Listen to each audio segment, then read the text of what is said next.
Voice reveal. Hi guys, my name is Kat. I'm the creator of the House Daybreak Machinima, and we're going to switch it up a little bit in this video.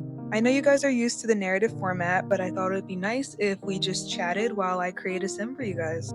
Now, I don't want to drag the intro out too long, but I will say that all of the CC that I use will be included in links in the description below.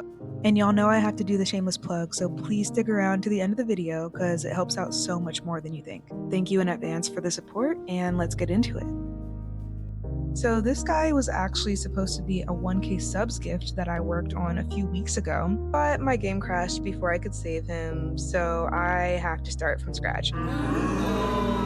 But silver lining, I'm recording him this time, so now we can build him together.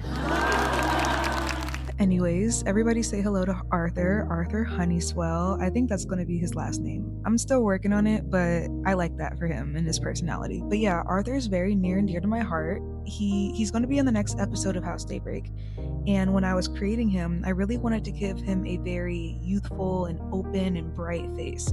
But at the same time, I wanted to keep some prominent, strong, distinct features as well. So in this earlier stage, I'm really focusing on the bone structure, the nose, the jawline, the eyebrows, the forehead, and like the slant or the alignment of the eyes as well.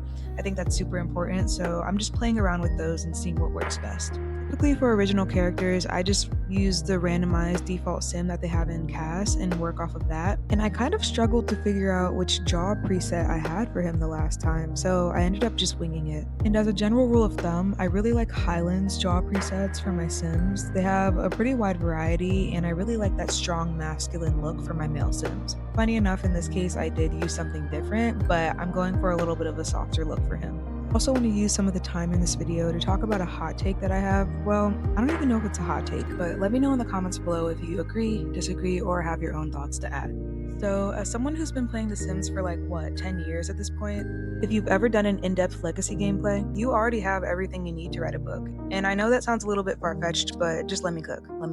So there's this concept that's been coined by George R.R. Martin, who is the author of Game of Thrones, which, if you couldn't guess, is one of my favorite stories. And he basically talks about there being two types of writers. There's architects, and then there's gardeners. So architects are the type of people who plan everything. They know the beginning, the middle, the end. They outline the plot, structure all of the character arcs. They know everything that's going to happen before they even start writing the book. It's a clear set point where the story ends, and when you reach that point, the story's over. Okay, we'll talk more about gardeners in a few seconds, but I want to point something out in CAS real quick.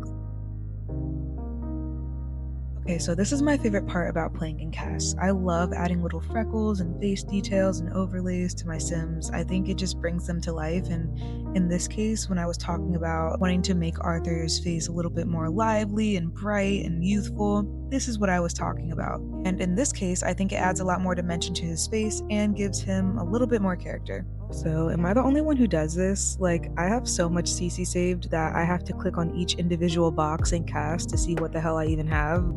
Girl, aren't you the one who downloaded this? But anyways, welcome back to my TED Talk. So, gardeners don't really plan in the same way that architects do. Imagine just for a second that you're standing on a giant plot of land, where the architect would come along and start a project out and know the beginning, middle, and end point. A gardener would be much more satisfied scattering seeds all over that plot of land. And I mean a lot of seeds. Think different characters, different plot lines, different histories, different secrets and drama, all that good stuff. And the goal isn't necessarily to force an ending or find that concrete endpoint for your story, but rather to build an ecosystem where all of your characters, plot lines, and histories can evolve on their own. And if you've ever done a legacy challenge or you just enjoy that type of gameplay, then you probably already know where I'm heading with this. And here comes my big hot take. All I'm trying to say is that if you're working on a save file, or if you just like playing with generations in your gameplay, you're already gardening. That's one of my favorite parts about this community. Everybody is so talented and so creative, and there's just endless stories that are just waiting to be told. Loki, this is just a sneaky way of me to encourage you guys to start posting your stories more, because I would tune in. I love a good juicy plotline. And if you're stuck on where to start, I would just start by playing. The Sims might be one of the most accessible brainstorming tools at your disposal. Because think about it, The Sims can be pretty relaxing. Even when you're doing the most unhinged, morally questionable things imaginable in the game, such as I don't know, locking a sim in a pool or in a basement with no doors, it's still technically your wind down time, or at least that's how I treat it. It's almost like shower thoughts, or no, it's like shower thoughts but more interactive. You're not just sitting down and forcing yourself to come up with an idea, you're letting one find you as you play.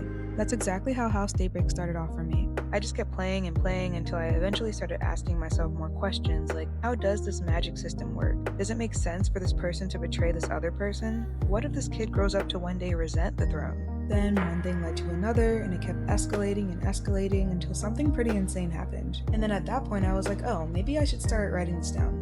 But anyways, that's my big hot take, so let me know in the comments below. Do you think you're more of a gardener, an architect, or something in between? Okay, so we're in the home stretch now. All we have left to do is the hair, the outfit, and then a few more final details to the face. So I kind of did a bit of performative scrolling through my CC collection, only because I already knew what hairstyle I was going to choose for Arthur. That being said, let me know if you guys are interested in another video where I showcase all of the male CC hair that I have, because I know it's kind of hard to come by. Well, I guess that really applies to like all of my CC, so let me know if you'd be interested in videos where I just showcase a specific category of CC that I currently have in my folder. I think that's all I have to say for now, so I'm going to let you guys enjoy the music. But yeah, make sure you like, subscribe, share, all that good stuff, and thank you for watching. Next video to expect from me should be episode 7 of House Daybreak. I might do another sim dump in between, but I'm just really excited to start filming. It's going to be a juicy one, y'all. We got Celine taking the forefront of the episode, we got Silas and Valor returning from home, Cyrus is just being Cyrus. It's gonna be a good one. I'm super excited. Anyways, like I said, I'm gonna stop yapping, so enjoy the music and thanks for watching.